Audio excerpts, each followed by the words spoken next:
ሰላም እንዴት ናችሁ? ፍሬ ህይወት ዮሐንስ ነኝ። በአፍሪካ ቀንድ በተለይም በኢትዮጵያ በኤርትራና በሌሎች ጎረቤት ሀገራት መካከል እየተፈጠሩ ያሉ ኢኮኖሚያዊ፣ ማህበራዊና ፖለቲካዊ ጉዳዮችን በትንታኔ ይዤላችሁ እቀርባለሁ። በተለይም ደግሞ ከኢትዮጵያ የቀይ ባህር ጥያቄ ጋር ተያይዞ የሚነሱ ሀሳቦች ላይ ያተኮሩ መረጃዎችንም ለእናንተ ለአድማጭ ለተመልካቾች አደርሳችኋለሁ። በሰሞኑን በአንዳንድ የስራ ሁኔታዎች ባለመመቻቸት ከእናንተ ጋር ሳንገናኝ ጥቂት ቀናቶች ተቆጥረዋል። ምንም እንኳን ጥቂት ቀናቶች በዩቲዩብ ቻናል መገናኘት ባንችልም በሌሎች የማህበራዊ ትስስር ገጾች ላይ ግን መረጃዎችን እያደረስኳችሁ ቆይቻለሁ። ዛሬ ላይ ደግሞ በድጋሚ ወደ ዩቲዩብ ቻናሌ ተመልሻለሁ። ለዩቲዩብ ቻናሌ ቤተሰቦች በሙሉ ሁላችሁም እንኳን ደህና ጠበቃችሁ ለማለትም እወዳለሁ።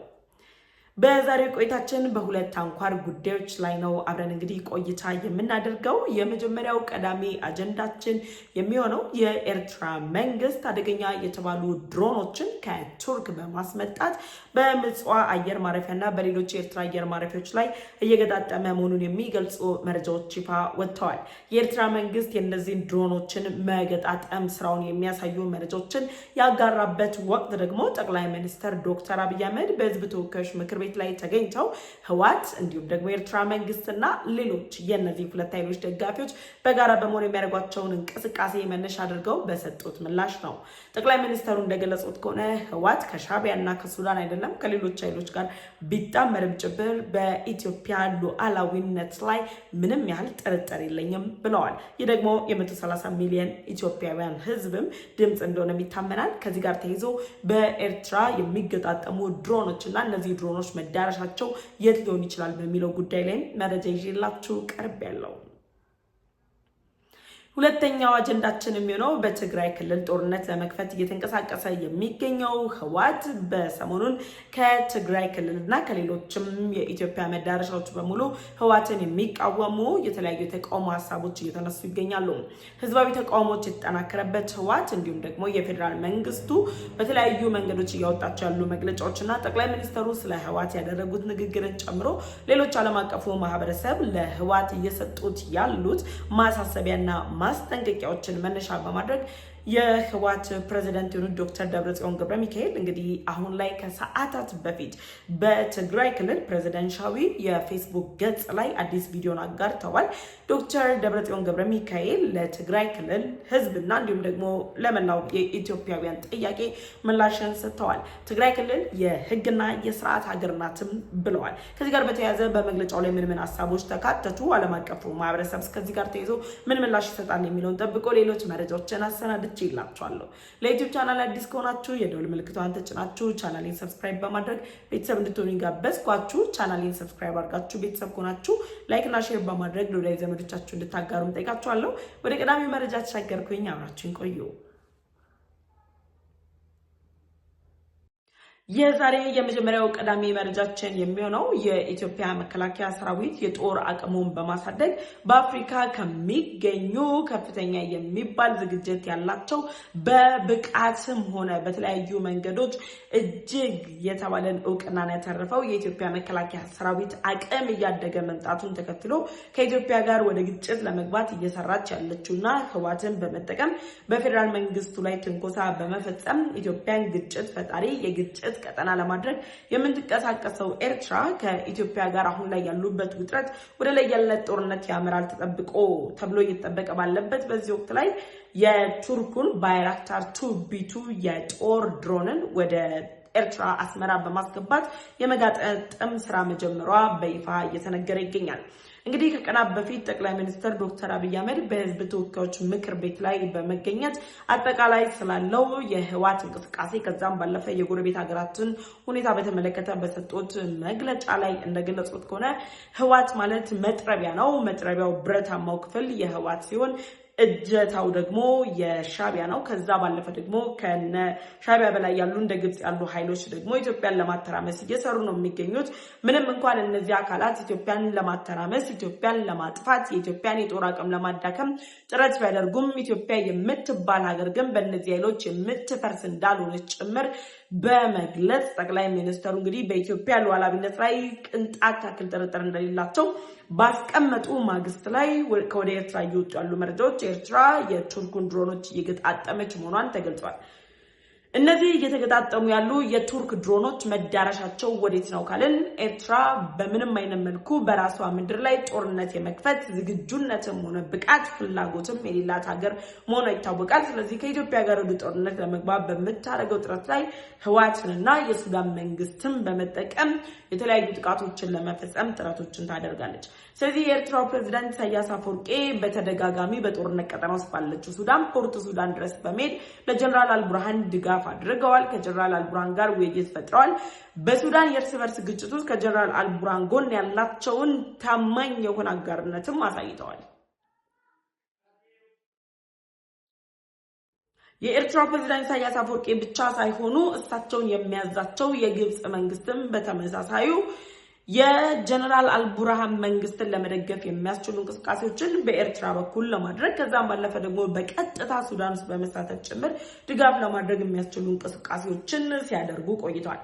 እነዚህ ሁኔታዎች ባሉበት በዚህ ወቅት ላይ እንግዲህ የጀነራል አልቡርሃን ጦርን ለመደገፍ ከዛም ባለፈ ደግሞ ኢትዮጵያን ለማተራመስ የሚጠቀሙበት የህወሓትን ኃይል ለመደገፍ በሚደረጉ ጥረቶች ላይ ኤርትራ ድሮኖችን መገጣጠም ጀምራለች። እነዚህ ድሮኖች የምትገጣጠማቸው ድሮኖቹ ፈራርሰው ነው ወደ ኤርትራ የሚመጡት። ፈራርሰው የሚመጡበት ዋነኛ ምክንያት በቀጥታ ኤርትራ ድሮኖቹን መረከብ አትችልም።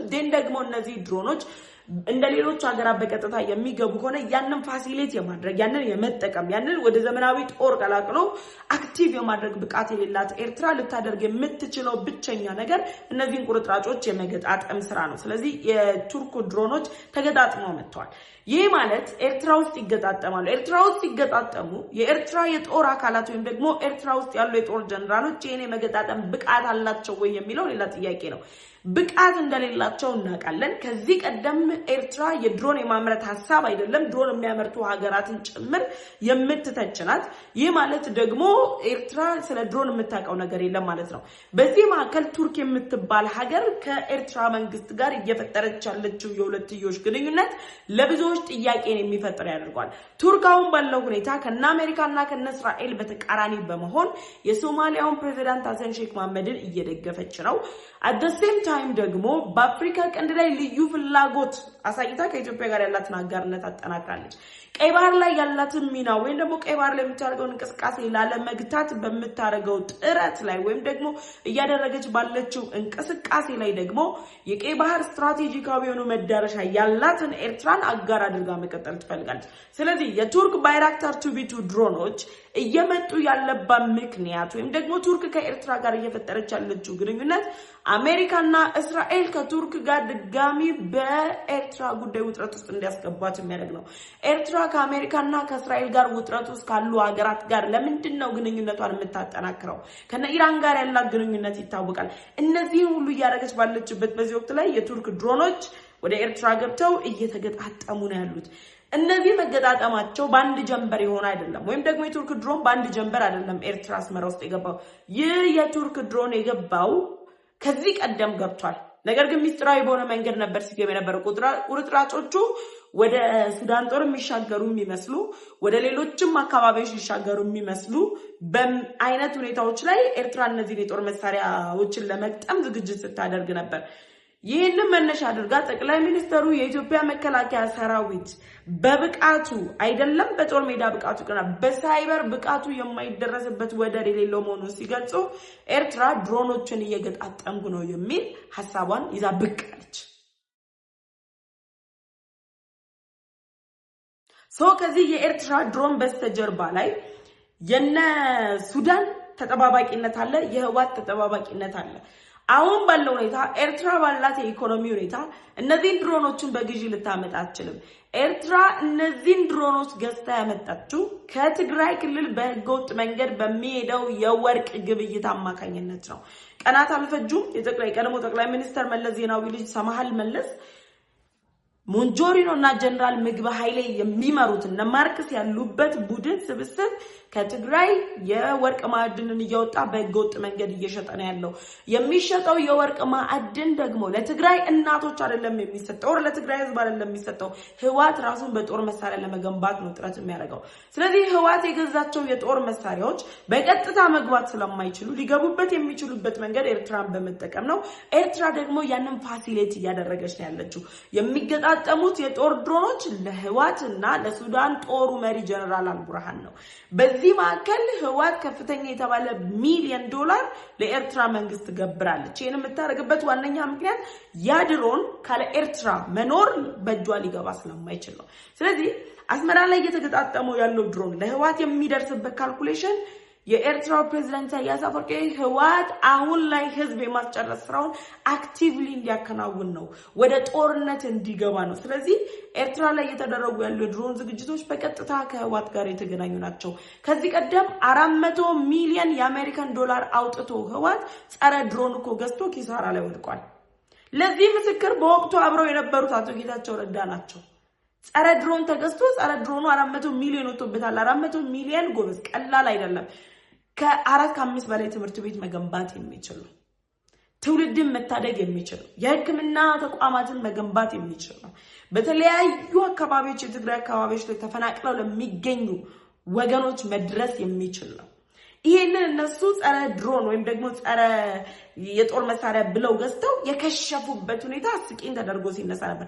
አሁንም ዳግም ደግሞ ክሽፈትን ለማስተናገድ ከኤርትራ ጋር በፈጠሩት ሰንሰለት የቱርኩን ባይራክታር ቱቢቱን ታጥቀው ከኢትዮጵያ ፌደራል መንግስት ጋር ግጭቱ ስለመግባት ጥረት እያደረጉ ያሉት ኤርትራ በሌሎች ሀገራት ህልውና በሌሎች ሀገራት የውስጥ ጉዳይ ላይ ጣልቃ አልገባም ስትል ኖራ በይፋ ህዋትን ለማስታጠቅ ጀነራል አልቡርሃንን ለማስታጠቅ ከቱርክ ድረስ ድሮኖችን እያመጣች ያለችው። ስለዚህ የኤርትራ መንግስት እያደረገ ያለው ዝግጅት እዚሁ ጋር እናስቀምጠውና ህዋትና ጀነራል አልቡርሃንም ለመረከብ ያላቸውን ዝግጁነት እናስቀምጠውና ምንድነው መፍትሄው መሆን ያለበት? ይሄ የጦር መሳሪያ ህዋትም እጅ ላይ ሳይገባ ኦሬ ሱዳን ጦር እጅ ላይ ሳይገባ ምንድነው መደረግ ያለበት የሚለው ነው ዋናው ጉዳይ።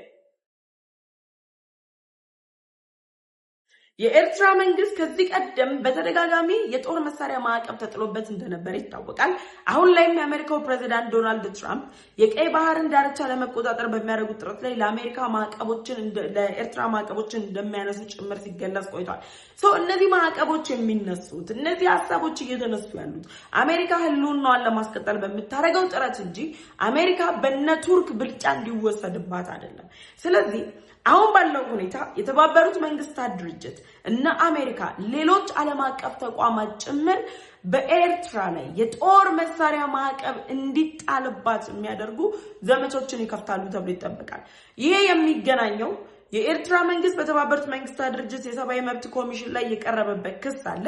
ከክስ መቅረብ በተጨማሪ የመንግስታቱን ድርጅት ተወካዮች ወይም ደግሞ ምርምር የሚያደርጉ አካላትን አንቀበልም የማለት ዘመቻን ከፍተው የመንግስታቱን ድርጅት ሚና የመንግስታቱ ድርጅት የሚያደርጋቸውን ጥራቶች ውድቅ ለማድረግ የሚሄዱበት ርቀት አለ።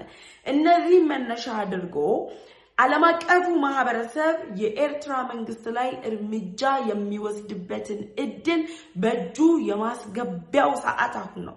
ይሄ ማለት አሜሪካ ሌሎችም ተቋማት በኤርትራ መንግስት ላይ የጦር መሳሪያ ማዕቀብ ጣሉ ማለት የሱዳን ጦርነት በአጭር ጊዜ ውስጥ እንዲጠናቀቅ ያደርገዋል። ህዋት አሁን ከተመታው አከርካሪ በላይ ለአንዴና ለመጨረሻ ጊዜ ቃና እንዳይል ተደርጎ እንዲቀበር ያደርገዋል።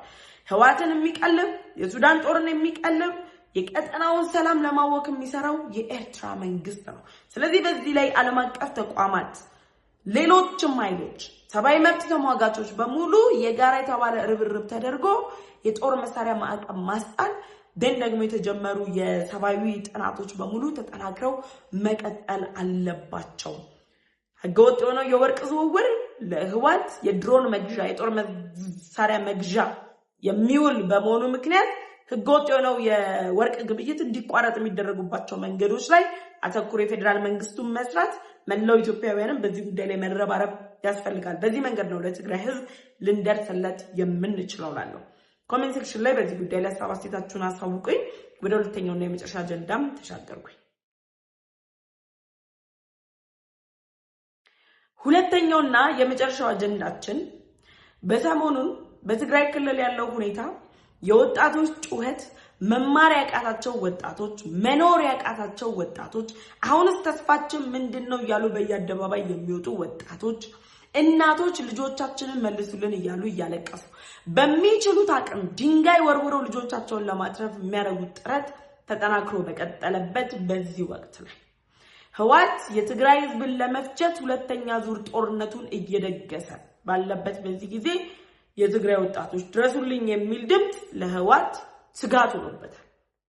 ከህዝቡ እየደረሰበት ያለው ተቃውሞ ዓለም አቀፍ ተቋማት እያሰሙት ያለው ተቃውሞ ግራ መጋባት ውስጥ የከተተው ህዋት ህዝቡ ከጎኑ እንደሆነ ለመናገር ጥረቶችን ሲያደርግ ነበር። በእርግጥ ጥቂቶች ለሆዳቸው ያደሩ ጥቂቶች ከፌደራል መንግስት ጋር የሐሳብ ልዩነት መኖርን በትግራይ ህዝብ መማገድ ወይም ደግሞ በትግራይ ህዝብ እልቂት ሊያካክሱ የሚፈልጉ ተምረናል የሚሉ አላዋቂዎች፣ ሀገር እንገነባለን የሚሉ ሀገር አፍራሾች፣ ለህዝብ እናለቅሳለን ለህዝብ እንቆረቆራለን የሚሉ ከሃዲዎች ጥቂቶች ከህዋት ጎን ተሰልፈው የትግራይ ህዝብ ባለቀ ጊዜ የትግራይ ህዝብ ላይ እልቂት ሲፈጸምበት ያኔ ከ3 ዓመት በፊት ሲደበደብ የተነበራችሁ አሁን የተነሳችሁ ጦርነት ይቆም የምትሉ በታሪክ የቆመ ሀገር በታሪክ ባለፈ ትውስታ ባለፈ ነገር ላይ እያመነዠጉ ህዝብን ላለፈ ስህተት ዳግም ለመማገድ የሚሰሩ አካላት አሁን ላይም ድጋሚ ህዋትን እየደገፉ ነው ያሉት።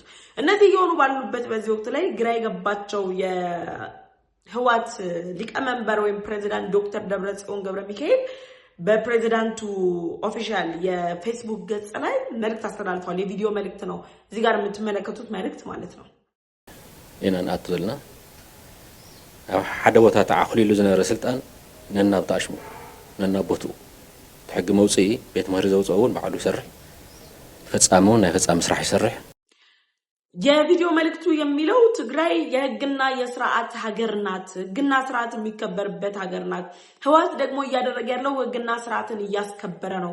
ከዚህ በፊት ስልጣን በቁጥጥር ስር ውሎ የነበረው ወይም ደግሞ በሌሎች እጆች ላይ የነበረውን ስልጣን ወደ ባለቤቱ የማስመለስ እንቅስቃሴ ነው።